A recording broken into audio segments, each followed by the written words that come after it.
শুভেন্দু অধিকারীকে আমি চিহ্নিত করেছিলাম। নেতাজি ইন্ডোরে বিস্ফোরক অভিষেক দিয়ে গেলেন টার্গেট।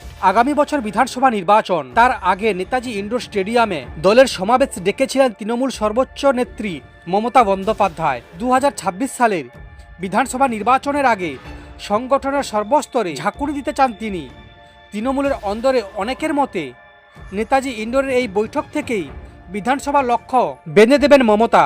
তবে মমতা বন্দ্যোপাধ্যায়ের আগে সেই সভা থেকেই বিরোধীদের তুমুল আক্রমণ শানালেন তৃণমূলের সর্বভারতীয় সাধারণ সম্পাদক অভিষেক বন্দ্যোপাধ্যায়। এদিন নিজের বক্তব্যে একেধারে যেমন তৃণমূল কর্মীদের জন্য আগামী বিধানসভা নির্বাচনে জেতার টার্গেট নির্ধারণ করে দিয়েছেন অভিষেক, তেমনি শুভেন্দু অধিকারী, মুকুল রায়ের নাম নিয়ে বলেন তৃণমূলের সাফল্যের কথা।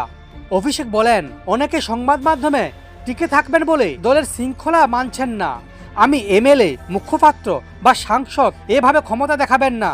বিগত দিনে যারা দলের হয়ে বেইমানি করেছিলেন সেই মুকুল রায়, শুভেন্দু অধিকারীকে আমি চিহ্নিত করেছিলাম। এখন যারা বেইমানি করছে তাদের চিহ্নিত করে বাংলা ছাড়া করবেন আপনারা। অভিষেকের কথায় হাতে সময় নেই, এখন থেকে নেমে পড়ুন, লড়াই নিজের কাঁধে তুলে নিন। আমাদের 214 অন্তত একটা বেশি আসন পেতেই হবে। ষড়যন্ত্র করে লাভ নেই, হোয়াটসঅ্যাপ রাজনীতি করে লাভ নেই। চক্রান্ত যারা করছেন তারা সেই জবাব পাবেন।